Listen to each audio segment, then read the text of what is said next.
Sebelumnya, setelah Nuo berhasil menyelamatkan Keke, 1 bulan pun berlalu tepatnya di Bandara Internasional Jinglin. Ternyata Yingwan sedang menjemput ibunya di bandara. Yingwan pun mengungkapkan bahwa dirinya sangat merindukan ibunya ini. Lalu ibunya Yingwan menanyakan apakah Yingwan sudah melakukannya. Yingwan menjawab bahwa dia sudah melakukannya dan memberitahukan kalau kita akan makan malam bersama. Dengan seriusnya, ibu Yingwan bertanya lagi apakah Yingwan sudah akrab dengannya. Hanya sebagai teman bu, jawab Yingwan. Yang membuat ibunya sedikit kecewa mendengarnya. Kemungkinan ibunya Yingwan berharap lebih dari sekedar teman ya, mungkin. Setelah itu, Chen Nuo pun datang dengan sepedanya. Yingwan pun langsung menyapa Nuo. Melihat Nuo yang sangat dihormati, membuat orang-orang di sekitar kebingungan dan bertanya-tanya.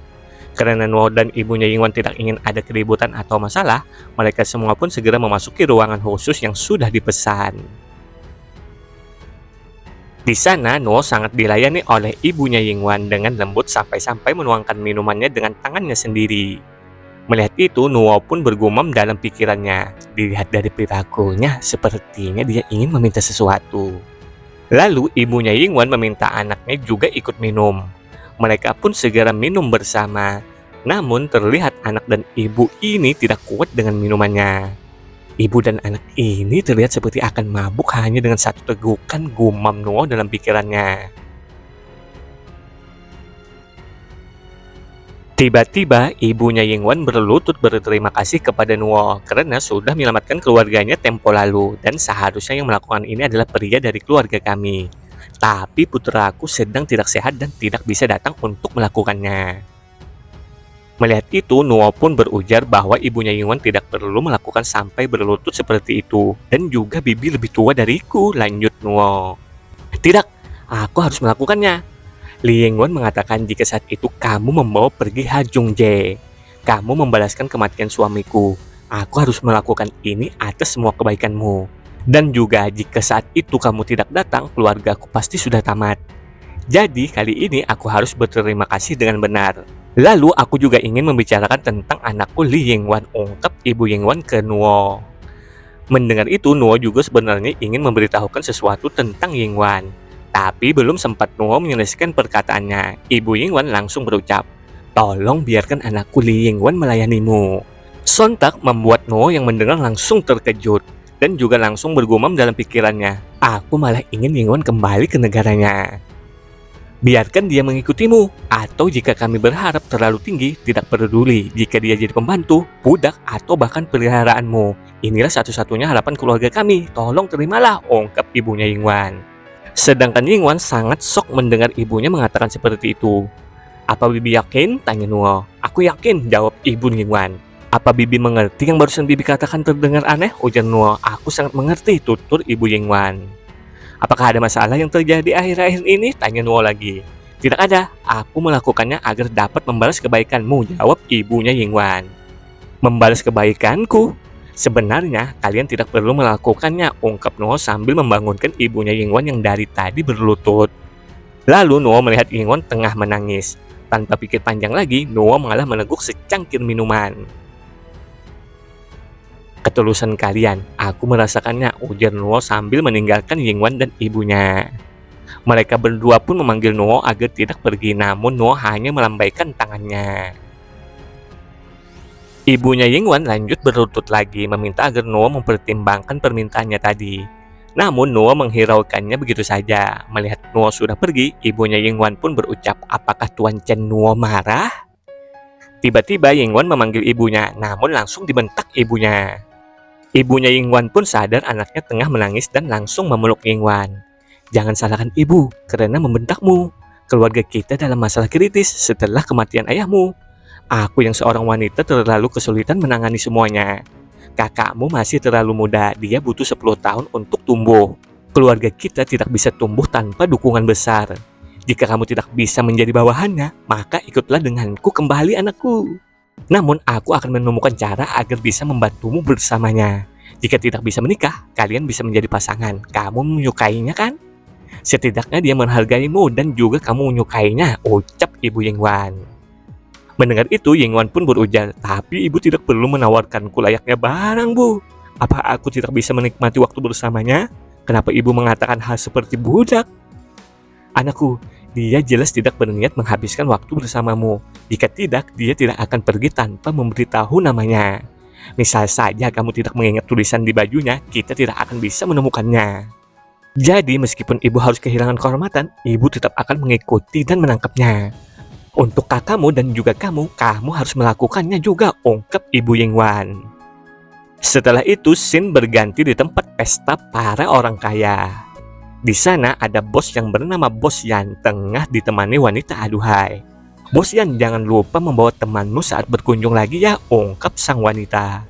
"Pasti berikutnya panggil semua saudarimu." Bukan, kamu saja, aku kecanduan," ujar Bos Yan sambil tertawa. Di sisi lain, ada Honan tengah duduk merenung dengan botolnya. Melihat ada bocah ingusan, wanita bersama bos yang tadi sangat memandang rendah Honan. Honan pun ingin pergi karena menurutnya tempat ini sangat tidak cocok untuk dirinya. Saat ingin pergi, dia berpapasan dengan para wanita. Salah satunya berujar, "Bukankah itu putranya Bibi Luo? Dia imut kan? Jika kau menyukainya, bawa saja ke rumah. Ini lebih baik daripada yang kemarin. Jangan begitu, lihatlah wajahnya memerah." Tiba-tiba gadis berambut pink menghampiri Honan. Gadis ini bernama Xiaoxia. "Anak pintar, dilarang berkeliaran. Pergilah ke lobi dan tunggu Bibi Luo menyelesaikan pekerjaannya. Jangan melihat-lihat, kau masih muda. Jangan belajar dari om-om musuh itu," ujar Xiaoxia sambil menggoda Honan. Lalu dia pergi dengan teman-temannya. Setelah itu, Honan ke toilet lalu membasuh mukanya. Honan pun masih teriang-iang dengan muka manis menggoda Xiaoxia. Saat keluar dari toilet, Honan berpikir, namanya tadi Xiaoxia kan? Melihat ada anaknya, ibu Honan pun memanggil Honan dan mengatakan kepada anaknya itu bahwa Honan pulanglah duluan. Karena malam ini ada beberapa tamu yang menyewa ruangan pribadi untuk bermain. "Pekerjaanku kemungkinan selesai saat fajar. Aku akan istirahat di ruangan loker." Mendengar itu, Honan pun memberikan botol minum yang dari tadi dia bawa. "Ibu, jangan terlalu lelah. Aku juga bekerja sebagai tukang bersih-bersih supermarket petani saat siang hari. Saat malam hari, aku juga akan bekerja di sini sebagai pembersih," ujar Honan kepada ibunya lembut. Namun, ibunya menyahut bahwa dirinya tidak lelah dan meminta agar Honan cepat pulang dan tidur karena besok anaknya ini pasti ada kelas. Honan pun langsung menurut apa yang diminta ibunya. Di perjalanan pulang, Honan bergumam, "Pasti semuanya akan lebih baik jika aku kaya. Aku dengar dari ibu jika pengeluaran minimal di ruang pribadi melebihi gaji bulanannya." Namun sebelum pulang, Honan malah sempat-sempatnya nyebet dulu santai. Tiba-tiba Honan mendengar sebuah keributan.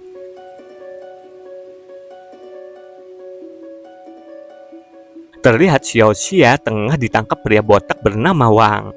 Bos Wang mengeluhkan tentang tingkah laku Xiaoxia yang selalu ingin kabur darinya, padahal dia sudah menyewa ruangan pribadi untuk dirinya 3 hari 3 malam.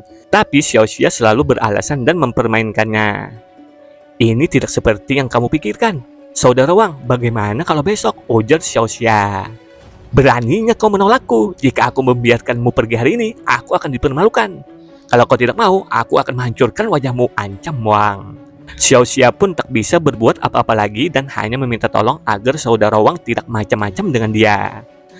Bam! Tiba-tiba sebuah botol mendarat di wajah Wang dengan telaknya. Ternyata itu ulah Honan yang langsung mengajak Xiaoxia kabur. Dengan segera para anak buah Wang mengejar mereka berdua. Tidak heran dia mendorongku setiap malam. Ternyata dia punya lelakinya sendiri. Mari kita lihat siapa yang berani berdiri di jalanku, ujar Wang yang berhasil mengepung Honan dan Xiaoxia. "Apa yang kau lakukan? Ini bukan urusanmu. Pergi sana," ucap Xiaoxia kepada Honan. "Saudara, aku tidak ada hubungannya dengan dia. Dia hanyalah pengantar makanan. Jangan libatkan dia. Bagaimana kita makan malam saja," ujar Xiaoxia ke salah satu bawahannya Wang. "Ini tergantung perkataan saudara Wang," jawab bawahannya. Lalu Xiaoxia berbalik dan meminta agar Honan cepat pergi. "Kenapa kau ikut campur ke masalah yang bukan urusanmu?" ujar Xiaoxia. Wang pun menghampiri mereka berdua. "Kau cukup tangguh ya. Biarkan aku melihat seberapa kuatnya serigala kecil ini," ujar Wang yang mulai melihat wajah Honan.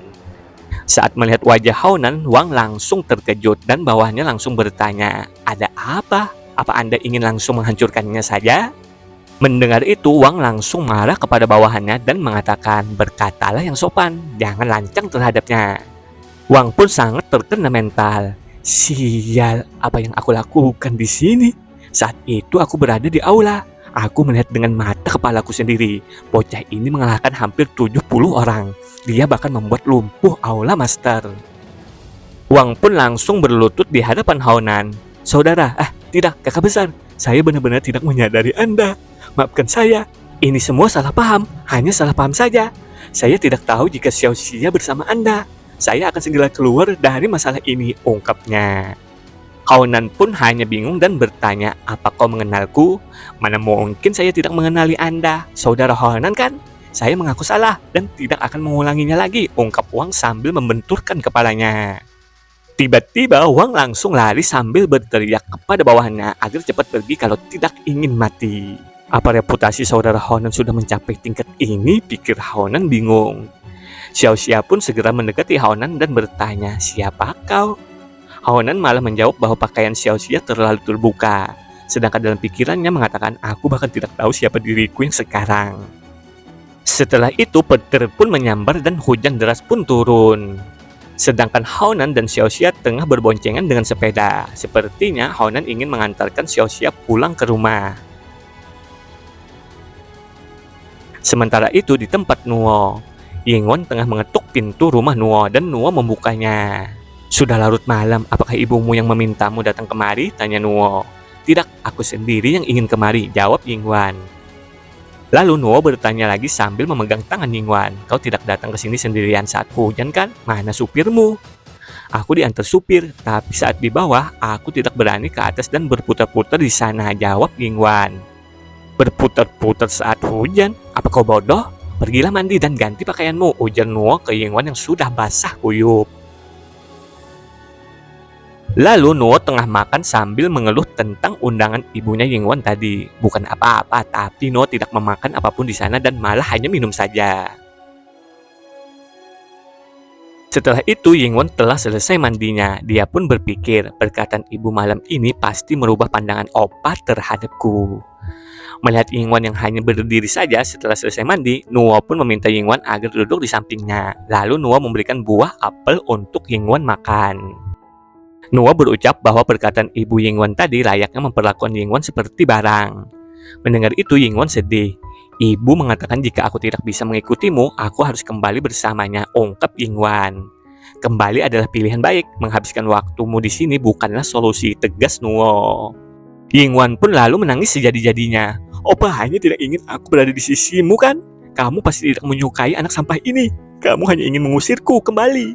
Ibu bilang jika kamu tidak menginginkanku, dia akan memberikanku kepada anak konglomerat, ungkap Yingwen.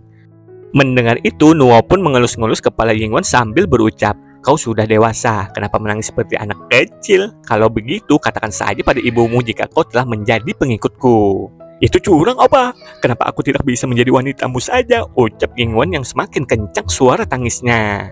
Sampai-sampai Haonan yang tengah mengantar Xiao Xia mendengar suara tangisannya di luar. Ternyata rumah Nuo berdekatan dengan rumahnya Xiao Xia. Nuo pun membujuk Yingwen agar tidak berisik karena orang-orang bisa terganggu.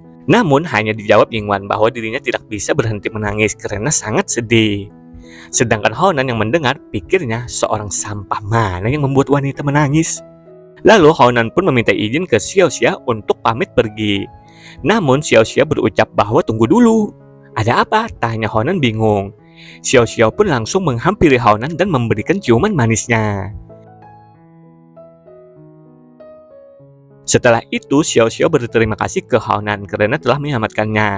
Lain kali pasti dia akan mengajak Haonan masuk ke rumahnya. Selamat malam, ucap Xiao Xia lembut. Hehehe, selamat malam, jawab Haonan yang mukanya masih memerah.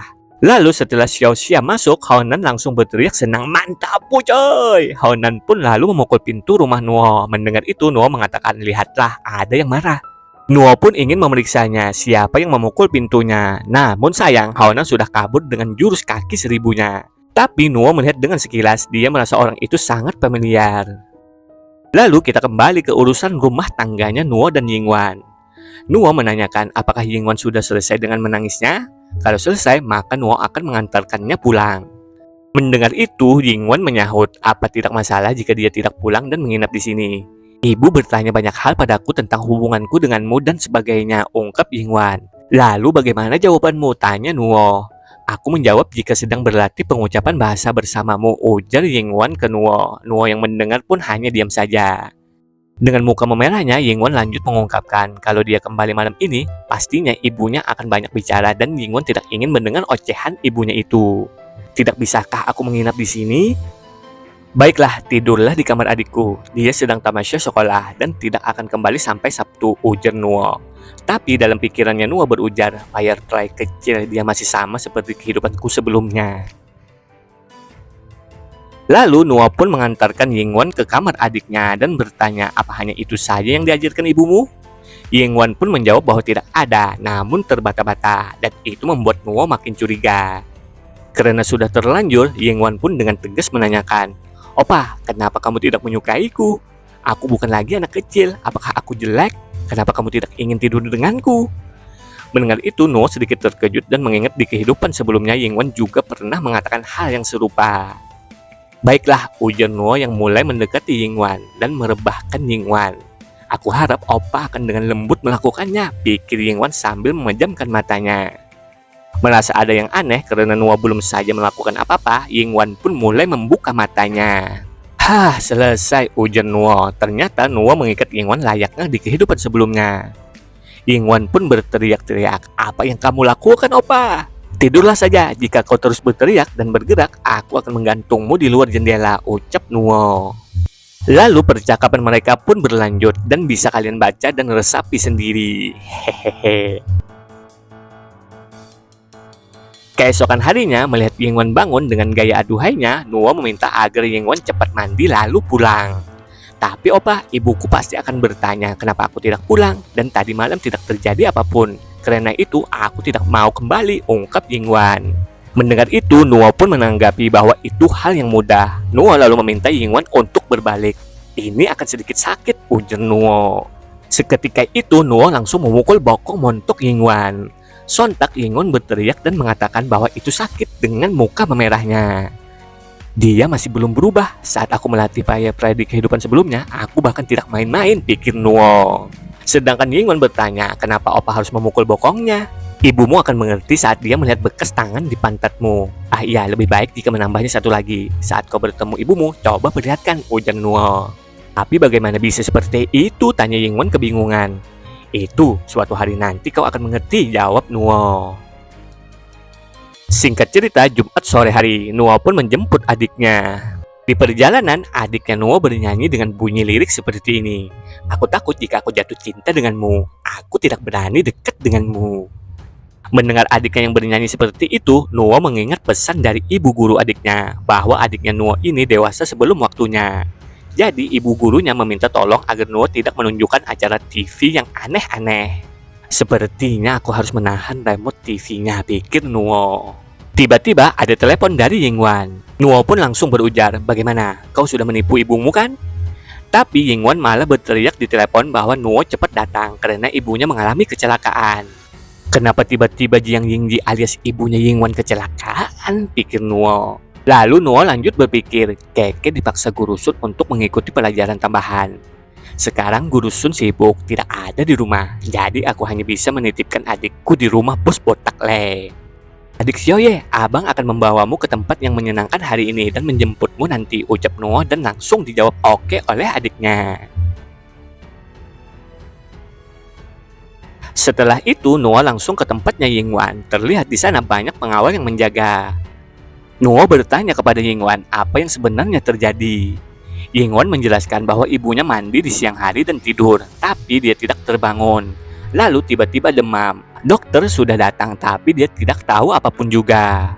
Nuo pun melihat ibunya Yingwan yang napasnya terengah-engah dan mencium bau aneh. Lalu Nuo menanyakan ke Yingwan, apakah ruangan ini sudah diberi disinfektan? Tidak, jawab Yingwan. Mendengar itu, Nuo dengan segera ingin memeriksa kamar mandi. Nuo mulai memeriksa dan menyadari bahwa ibunya Yingwan tengah diracuni. Sepertinya ibumu diracuni. Jika racunnya diberi air panas dan terkena kepala, perlahan-lahan racunnya akan masuk ke dalam tubuh. Mendengar itu, Yingwan sangat cemas dengan ibunya. Nuo segera menenangkan Yingwan bahwa Yingwan jangan cemas ataupun takut. Gejala ibumu masih belum serius. Selama dia tidak terpapar racunnya lagi, perlahan dia akan sembuh. Semuanya akan baik-baik saja. Tapi kau harus berpura-pura tidak tahu. Mulai sekarang, kau tidak boleh mempercayai siapapun kecuali aku, termasuk penjagamu juga. Oke, Opa. Tapi Opa, siapa yang mencoba membunuh ibuku? Tanya Yingwan. Aku akan mencoba mencari tahu itu. Jaga ibumu. Aku akan berkeliling sebentar, jawab Nuo. Sedangkan dalam pikirannya Nuo berujar, waktunya mengubur seseorang. Apakah yang akan dilakukannya?